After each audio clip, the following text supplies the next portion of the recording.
Hallo ihr liebe Leute, hier ist wieder der Yankee mit Let's Play Baldur's Gate 2 Schatten von Am-Uf Pelzig. Und eieiei. Jetzt heißt's Vierkrag persönlich treffen. Wow, ihr seht's ja schon hier an dem Elefante-Eingang, der ja gigantisch und groß ist. Was hier kommen könnte. Hier geht's erstmal ewig große Treppe runter. Und nein, Vierkrag ist kein Riese. Er ist was anderes. Ihr könnt es euch vielleicht denken. Hier ist noch einer. Ein Konster. Alles klar, was auch immer ein Konster ist. Aber hinter ihm steht Vierkrag. Ihr seid gekommen, wie ich es gewünscht hatte. Ein interessantes Spiel. Aber ehrlich gesagt, es ermüdet mich langsam. Vierkrag ist ein roter Drache. Ich nehme mal an, er ist wahrscheinlich auf dem ehrwürdigen Status, weil Thax-Syria, gegen die wir gekämpft haben, war wohl eher nur erwachsener Schattendrache. Aber Vierkrag ist wahrscheinlich doch ein ehrwürdiger Feuerdrache, roter Drache. Ein chromatischer Drache, also die Drache Feuer, also rot, weiß, schwarz, blau, grün, das sind chromatische Drache. Und ja, blaue Drache auch noch. Und Vierkrag ist auf jeden Fall ein chromatischer Drache, roter Drache. Und ich schätze mal, er ist in der Altersstufe altehrwürdig. Jo. Jetzt kann ich mich ihm eigentlich eher anschließen und freundlich sein, oder ich bin halt gewalttätig. Ich würde sagen, ich nutze hier jetzt mal nicht die Möglichkeit. Er würde uns doch anbieten, Garen Windspeer fertig zu machen und ihn endgültig in den Ruin zu treiben, aber das will ich nicht. Ich würde den Charakter eher so halten nach dem Motto, ja, er hat mir halt geholfen, dann helfe ich ihm halt auch. Und der Typ, der ist wohl eher eine Gefahr, also töte ich die Gefahr auch. So.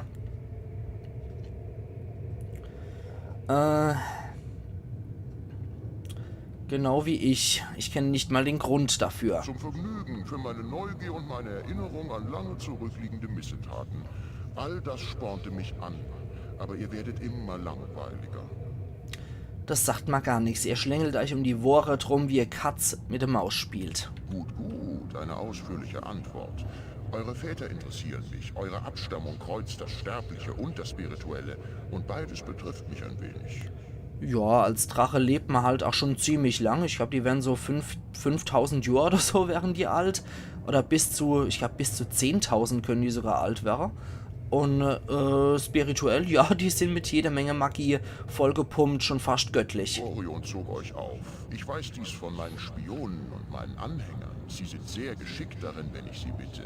Gorion war mehr euer Vater als irgendwer sonst. Ja, dazu sollte man auch noch sagen, dass rote Drache in der Vergessenen Reiche, wo wir uns hier befinden, eigentlich auch immer chaotisch böse Gesinnung haben. Deswegen, der bittet Kedina, der befiehlt. Er war zu seiner Zeit auch Abenteurer. Er kreuzte vor langer Zeit meinen Weg, er und seine Harfner-Freunde. Ich trage noch die Narben dieser Begegnung. Er steht jenseits meiner Rache, denn er ist tot. Und so kümmere ich mich um andere Dinge. Ich könnte seine Seele quälen, indem ich euch vernichte. Wo immer er auch ist, er würde vor Wut scheuen. Und das alles, weil er einen toten Mann grollt? Seid ihr verrückt? Ich habe mit deiner Gedanke gespielt, die Missetat zu vergessen, doch in Drachezeitalter gerechnet. Ist es noch nicht so lang her. Es war ein anderer Vater, der mich neugierig gemacht hat. Ihr seid ein Kind von Baal. Was für interessante Person für Studium oder so, habe ich gedacht. Eigentlich seid ihr nicht so anders, trotz eurer kleinen persönlichen Gefechte. Wirklich interessant wird euer Konflikt mit John Irenicus. Das ist etwas, was ich gern sehen würde. Also schenke ich euch das Leben. Tut damit, was ihr wollt. Ich vermute, ihr stecken mit dem Sadisto in einer Deck, nicht wahr? Würde mich nicht überraschen. Ich habe mit ihrer Kreatur keine Abmachungen. Ich bin einfach nur an eurem Zusammentreffen mit ihm interessiert. Ja, das ist bestimmt sehenswert. Ich habe jetzt genug von euch. Ich werde euch nicht mehr verspotten. Das ist für mich so zum Hobby war, dass ich euch nichts nachtrag. Ihr dürft gehen. Ja. Das ist wieder so eine Sache. Ich habe gerade sein ganzes Gefolge ausgelöscht und ich würde sagen, ich würde eigentlich dann auch nicht aufhören, wenn ich beim Overmods angelangt bin, ne? Ich kann nicht ohne Garens Kind gehen, ihr wisst das. Weiß ich das? Wirklich? Sehr gut. Die Göre war nichts weiter als ein Abfallprodukt von meiner Nachforschungen über euch. Das Kind hat sich als nicht so interessant als sein Vater rausgestellt. Ich habe schon vor ein paar Jahren aufgehört, ihn zu verhöhnen. Nur durch eure Ankunft ist er da hineingerodet.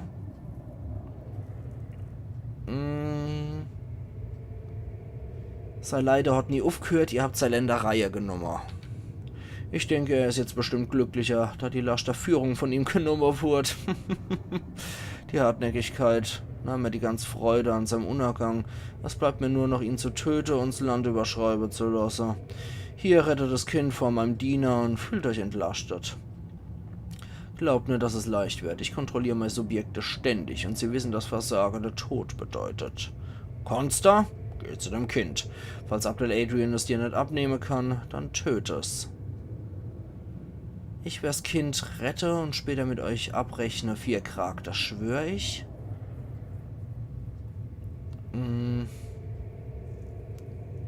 Ja, das ist dann das, wie gesagt, man kann jetzt mit ihm dann mit ihm ein Abkommen treffen. Ihr habt ja interessante Kommentare abgeben, Garen besitzt also die Urkunde fürs Land noch, weil das haben wir. Und dann kann man Garen nochmal kaputt machen und 4 Krag nochmal helfen. Dafür gibt es einen Gegenstand aus seinem Hort, aber langweilig. Ich nehme lieber alles, was er hat. Jo, ich werde das Kind retten und später zurückkommen, um mit euch abzurechnen 4 Krag, das schwöre ich. Tut, bis ihr Mist, das interessiert mich nicht so lange, bis die Zukunft das jetzt wird. Wenn ihr möchtet, dass ihr Zusammentreffen unvermeidbar wird, dann wisst ihr, wo ich auf der Lauer lieg.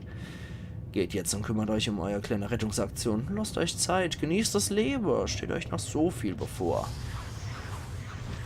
4 Krag höchstpersönlich, ja.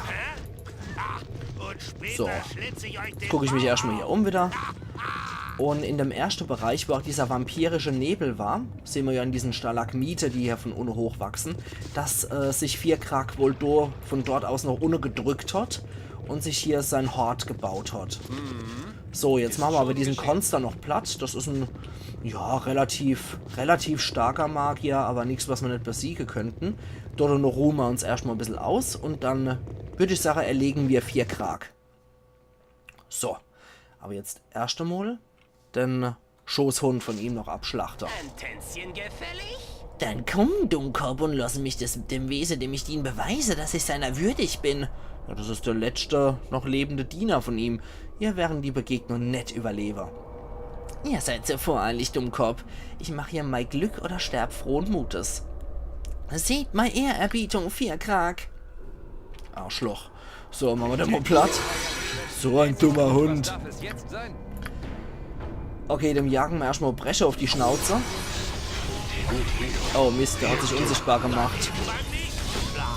Okay, hat sich unsichtbar gemacht. Dann machen wir erstmal einen Magie-Bannen, damit er wieder sichtbar wird.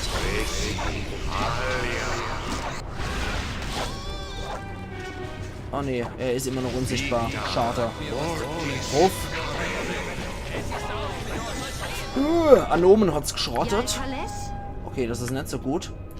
Anomen, bitte wieder aufstehen. Ich bin unter Gerechten. Ihr. Wo ist dann sein Zeug? Geschwindigkeit, Kamerad. Ja, und so weiter und so fort. Aber, wo ist dann sein Zeug? Verdammt doch mal. Dann haut doch mal weiter hier freundlich auf den Typ drauf. Meine Waffe ist ohne Wirkung. Ja, du haust ja auch nur mit deiner Fäuste drauf, du Hornochs. So, jetzt machen wir mal einen Magie-Bannen. Und kann Edwin jetzt wieder drauf zaubern, aber ich glaube, das bringt jetzt eh nichts, dass er da immer noch unsichtbar ist. Ja, er ist immer noch unsichtbar. Ah, Vigonia steht auf seinem Zeug. So, jetzt holst du dir erstmal bitte dein Zeug wieder, Knecht. Das kannst du unten lassen. So, dann zieh dich da nochmal ganz fix an, während die anderen Leute hier schon fröhlich kämpfen. So, das kommt da hier, das kommt wieder dort hier. Zack, zack. Das kriegst du und jetzt kommt das normale Schampel-Inventar. Entschuldigung. Immer nachdem ich dann noch Secret of Mana nochmal Baldur's Gate spreche, habe ich dann immer noch so einen Frosch im Hals. Das ist ätzend. So. Nochmal die Waffe und jetzt nochmal die Waffe. So, mit dem Flegel der Zeitalter kommst du hier auf jeden Fall ein bisschen weiter. Und weg ist er. Gut. Moment mal kurz. Da bin ich wieder. Sorry. Ich bin dabei. Das war jetzt doch wieder rumgehustet. Und hier haben wir jetzt noch was. 4 Krag Gefängnisschlüssel. Mit Hilfe dieses Schlüssels könnt ihr die Türen des Gefängnisses öffnen, in dem Garns Kind festgehalten wird. So, du ziehst dich jetzt erstmal wieder an, mein Lieber. Sagt mir, was zu tun Und jetzt retten wir nochmal das Mädel. Der hat jetzt auch nur 6000 Erfahrungspunkte gegeben, also so toll war der jetzt auch nicht, der Hansel. Danke. Und jetzt, ehe ich vor Angst ohnmächtig werde, muss ich von hier fliehen. Ihr trefft mich bei der Hütte von meinem Vater wieder. Okay, 23.750 Erfahrungspunkte gab es und die Olle rennt direkt zu 4 Krag runter. Ja, warum auch nicht? Okay. Gute Idee, das mir zu übertragen. Das ist verschlossen? Moment. Der Rede wert. Das können wir doch bestimmt auch mit dem Schlüssel öffnen. Oh, hier ist das ja leid. Okay. Wie dem auch sei, Das bringt was. wir müssen ja hier eigentlich nicht mehr damit rechnen, attackiert zu werden. Deswegen... Wenn ihr euch bitte einen Augenblick zu mir setzen würdet, ehe ihr euch zurückzieht, wäre ich dankbar. Ich spüre plötzlich eine für mich ungewöhnliche Furchtsamkeit in mir und möchte heute Abend nicht allein sein. Oho. Also gerade als ich Rast einlege wollte, kommt sie jetzt wieder an. Ich falle jetzt schon wieder auf euer Spielchen rein. Nee, dann machen wir jetzt erstmal... Ihr zittert, jo. Was ist dann los mit euch? Ich habe an Lolth gedacht. Sie ist grausam, nicht gerade bekannt dafür zu vergeben.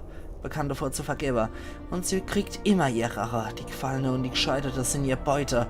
Ich weiß, dass sie mich auch noch holen wird.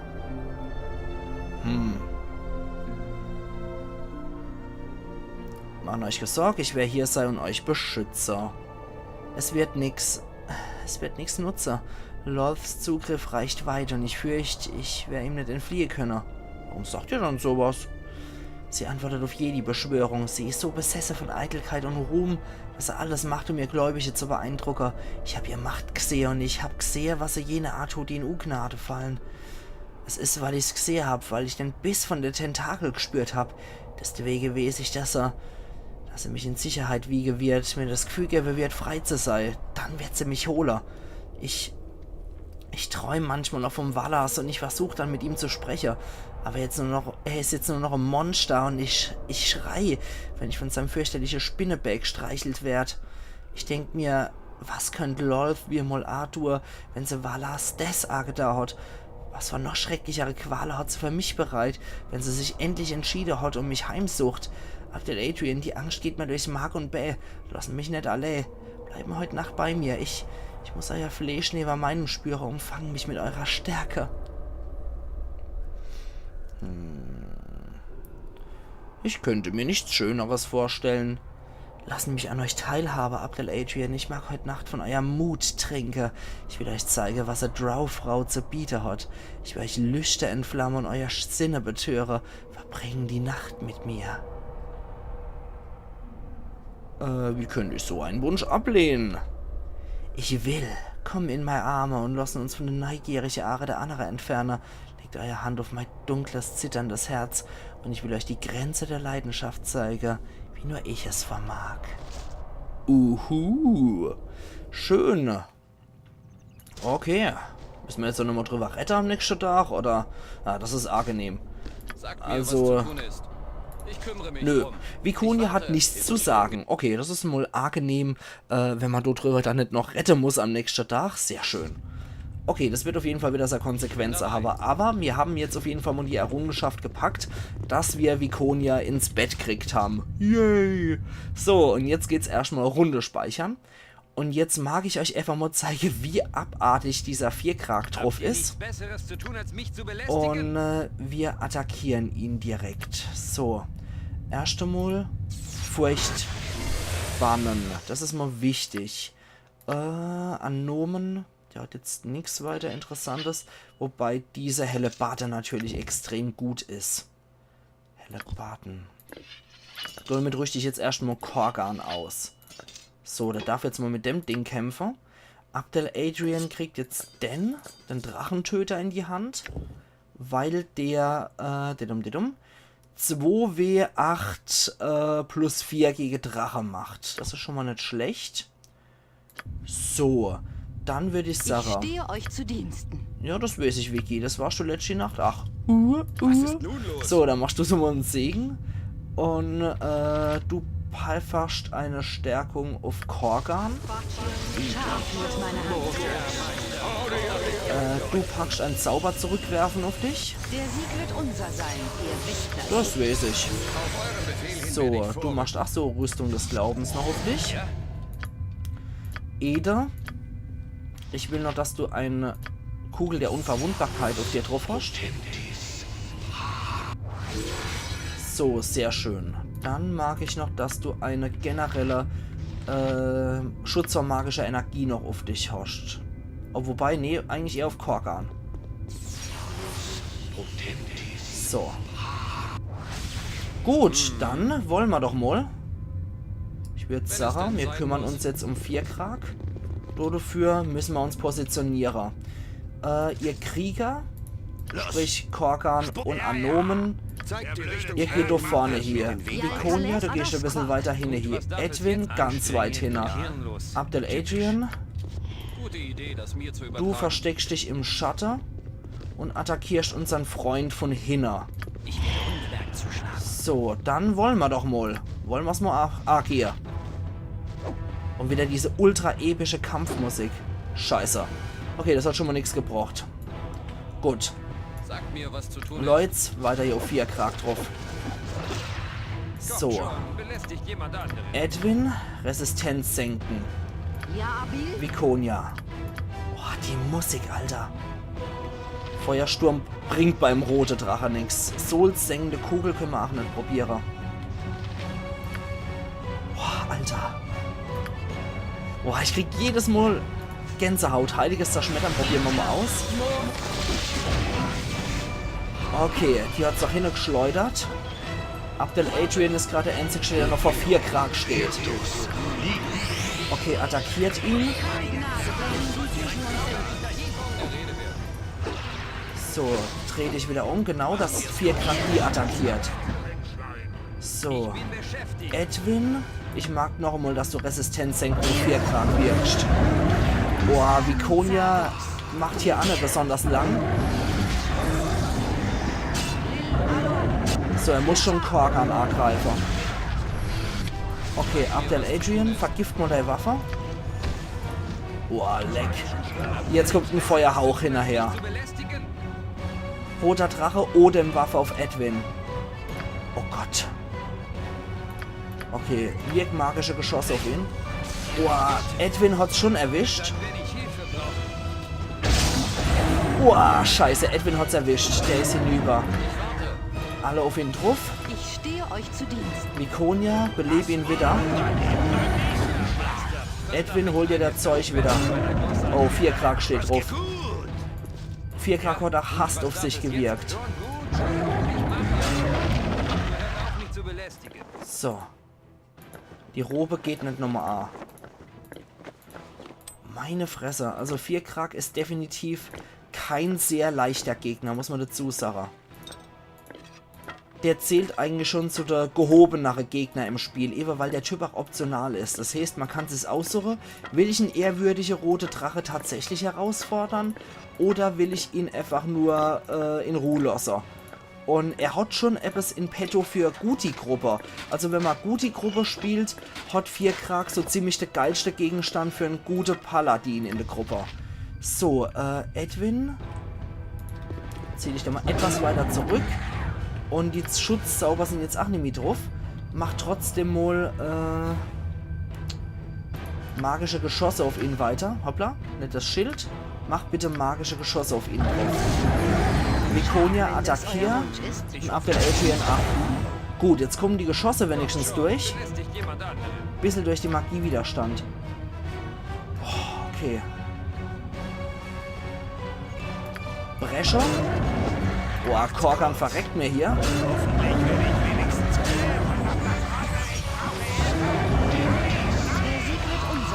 Vikonia, kritische Wunden heilen auf Korgan. Gut, jetzt sind die Schutzzauber auf 4 Krag weg. Edwin macht aber einen Kugelblitz auf den. Scheiße, sie konnte nicht zaubern. Und Vikonia ist auch tot. Okay. So. Okay, Korgan ist auch nicht mit zu retten. Hier nichts Besseres Edwin. zu tun, als mich zu belästigen. Jag weiter hier drauf und Anomen ist weiter hier verletzt. Ist weiter hier betäubt. Wenn mich nicht rasch jemand heilt. Ich kümmere mich drum. Wenn mich nicht rasch jemand heilt. Okay, jetzt ist wenigstens die Hast bei 4 Krag weg. Boah, scheiß da die Wand da. Okay, Anomen kommt wieder zu sich. Oh, scheiße, und er spuckt noch Feuer hinterher. Ja, das war's dann. Okay, also ihr seht, was 4 Krag für Hausnummer ist. Das muss man klipp und klar sagen. Der Drache ist definitiv eine Hausnummer. Deswegen machen wir folgenden Trick. Wir gucken, wo er steht. Er dürfte hier in dem Bereich sein. Genau. Jetzt gehen wir weg von ihm. Und wir machen das, was das Leichteste ist. Wir machen erstens mal ein Incactus Purkan. Und zwar eine Todeswolke. Incactus Pulkan. Dann jagen wir einen Stab der Todeswolke hinterher. Weil 4 Krag attackiert uns da glücklicherweise nicht. Jetzt kommt der nächste Stab der Todeswolke. Da sind ein paar mehr Aufladungen drin. Jetzt gucken wir gerade mal, ob da in dem mehr drin sind. Ne, da sind weniger drin, das heißt, den verschwenden wir zuerst. So, jetzt schleudern wir einfach mal ein paar Todeswolke auf den guten Kumpel. So. Und warten, bis die Grafik etwas laggt. Also bis es so ein bisschen hängt alles. Das macht ja auch wirklich gut Schade bei ihm. So, das dürfte eigentlich ausreichen. Und wenn er jetzt durch den permanenten Schade, den er kriegt, nicht dazu kommt, den Zauber Heilung zu wirken, dann ist er tot. Wir wirken nochmal einer hinterher zur Sicherheit. Also wenn es hart wird, dann hört man diese Beschwörung Vita Mortis Calia. Aber wenn er eben Schade kriegt, dann kann er den Zauber nicht wirken und dann erstickt er da in dieser Todeswolke. So. Eben will er's wirken. Und? Ich glaube, er kommt nicht dazu, den Zauber. Doch. Er kam dazu. Scheiße. Er ist geheilt. Okay, das heißt, wir müssen ein paar mehr Todeswolke hinterher ballern. Das ging nicht schnell genug. So, da muss ich ihn halt etwas penetranter fertig machen. Noch eine Todeswolke hinterher, weil es so schön ist. Und noch einmal hat er den Zauber nicht parat. So, also den Stecker habe ich jetzt aufgebraucht. Aber Endzauberstecker im Vergleich dafür, dass man dafür einen Drache getötet hat. Das ist doch ein erheblich kleines Opfer, was man da bringen soll. So, zack, zack. Zack, zack. Aber 4 Krag ist halt eben ein ziemlich übler Gegner. Muss man klipp und klar sagen. Ich wollte es euch halt mal im Kampf zeigen, wie übel das Ganze abgehen kann gegen Drache.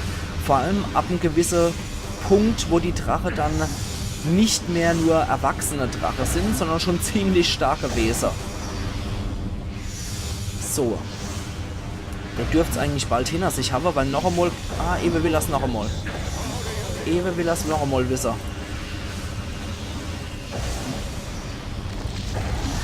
Ah, scheiße, er ist nochmal durch, guck mal. Verdammt nochmal. 4 Krag, du elender Butzenickel.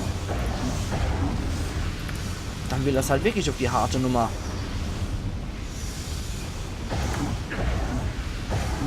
Na gut, wenn das echt so haben will, bitteschön.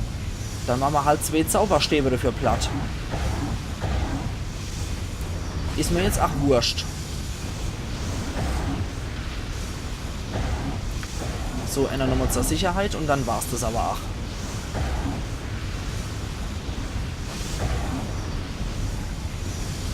Ja, die Endwolk hat schon noch gelost. Ewe will er wieder.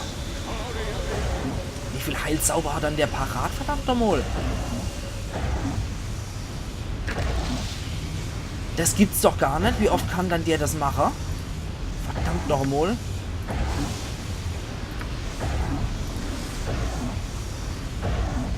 So, dann halt noch einmal ein paar Wolkerei-Jahre. Jetzt schieße ich die ganze Ladung rein drauf Geschisser. Aber ich will den penetrant und permanent unter Beschuss haben.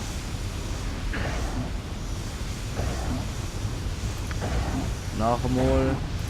Und noch einer. Kommt drauf geschissen. Die ganze Ladung geht jetzt rein, damit er permanent Schade abkriegt. So. Da habe ich halt 2 Stäbe dafür geopfert, aber so what?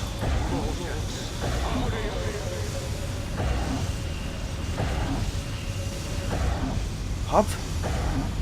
Verdammt nochmal. Das gibt's doch gar nicht. Das gibt's doch alles gar nicht. Meine Fresse. Haben wir noch irgendeinen Zauber, den ich hinterherjagen kann? Ich guck gerade. Feuerball, aber das nützt natürlich nichts beim Feuerdrache. Okay, ansonsten würde ich sagen, wir jagen nach unseren Zwergmorai. Hoffentlich werde ich wenigstens Nee, erstmal gut nicht. bezahlt. Erst wenn er wieder dabei ist, sich zu heilen. So. Oder wenn weniger Wolke durch den drauf geschissen. Schwer verletzt. Jetzt aber. Okay, immer noch. Er hat Korgan was hinterher gejagt, aber das hat nicht so viel Schade gemacht. Korgan, renn. Jetzt ist er nämlich zu sehr abgelenkt, um einen Heilzauber zu wirken. Das ist gar nicht mal so schlecht hier. So. Sehr schön. Korgan und Anomen hat's erhöht. Gut, jetzt kann ich schon wieder rausgehen aus dem Gebiet.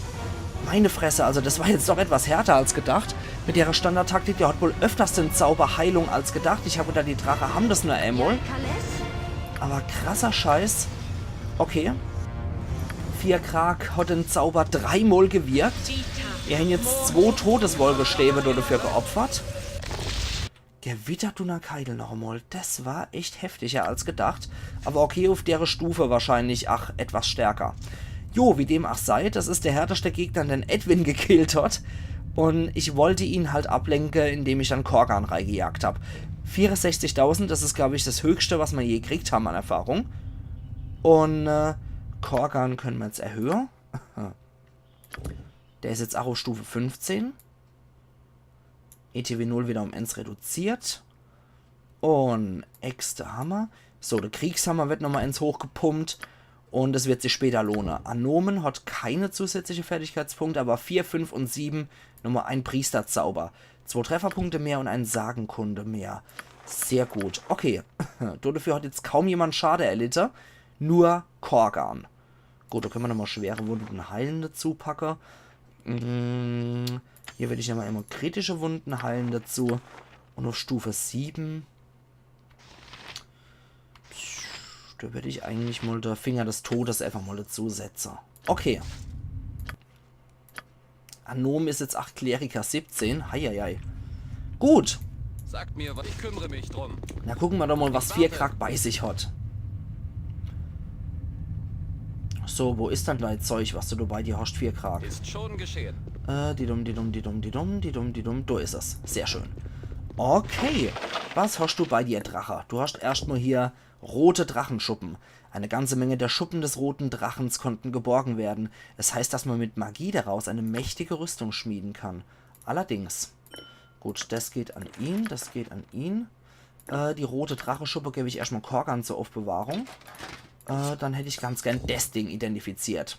Zweihändiges Schwert. Das ist das beste Schwert für einen Paladin hier. Kasomir plus 5. Das ist das mächtigste Schwert im Spiel. Das Schwert Kasomir, der heilige Rächer. Kasomir ist eine Waffe aus Legenden und gehört vielleicht zu den mächtigsten Klingen, die je auf Faerun geschmiedet wurden. Seine Herkunft und seine Geschichte sind angeblich absichtlich in Vergessenheit geraten. Das Schwert soll auf diesem Weg nie wichtiger werden als sein Zweck. Kämpfe für das Gute, die ihm hier und jetzt ausgetragen werden müssen. Die reine Essenz der Tugendhaftigkeit pulsiert durch das Schwert. Nur ein Paladin, dessen Seele ebenso rein und tugendhaft ist, kann es führen. Die bösen Wesen der Reichen müssen wahrlich erzittern, wenn dieses Schwert gegen sie geschwungen wird. Ihre finsteren Zauber werden mit einem einfachen Wort gebannt und die Auswirkungen ihrer Magie schüttelt der Träger mit Leichtigkeit ab. Kasumir ist von einem besonderen Hass auf chaotisch böse Wesen erfüllt. Wenn diese zum Opfer seines rechtschaffenen Zorns werden, erleiden sie zusätzlichen Schaden. Besondere Fähigkeiten: Träger erhält 50% Magieresistenz. Das alle ist schon wow. Träger kann Magiebann wirken, beliebig oft. Trifft das Schwert ein Opfer, wirkt es automatisch Magiebann. ETW 0 -5. 1W12 +5 gegen chaotisch böse Feinde. Und kann nur von Paladinen verwendet werden. Trotzdem die übelste Scheiße, die es gibt eigentlich hier im Spiel. Dann haben wir noch einen Umhang des Schildes. Der Umhang strahlt ein kugelförmiges Energiefeld aus, das den Träger gegen Fernkampfwaffen sehr gut schützt. Es verlangsamt auch Nahkampfwaffen ein wenig, die in das Kraftfeld eintreten. Träger erhält -5 auf RK gegen Fernkampfwaffen und 1 RK gegen alle anderen Waffen. So, ja, das wäre das, was wir kriegt hätten, wenn wir ihm geholfen hätten. Und das haben wir ja schon mal, so einen Umhang des Schildes. So, würde ich sagen, dann kann Vikonia haben. Die kämpft ja auch ab und zu mal vorne. Und jo, dann können wir jetzt die Dinger noch identifizieren. Schmetterhorn. Die meisten Belagerungstechniker verbringen Jahre damit, ihre Belagerungsmaschinen zu verbessern. Julius Bagar hingegen kämpfte sich durch zahlreiche magische Werke, um ähnliche Resultate zu erzielen. Er fand uralte Aufzeichnungen darüber, wie man Schallwellen erzeugen, kontrollieren und formen kann. Das Schmetterhorn stellt seinen ersten und einzigen Versuch dar, das theoretische magische Wissen in Form neuer Technologie umzusetzen. Julius bestand auf einem praktischen Experiment und ließ einen Lehrling in das Horn blasen, während er davor stand. Die Schockwelle aus dem Horn lähmte den armen Julius zuerst und riss ihn dann in Fetzen. Das Horn kann einmal täglich eine Schockwelle ausstrahlen.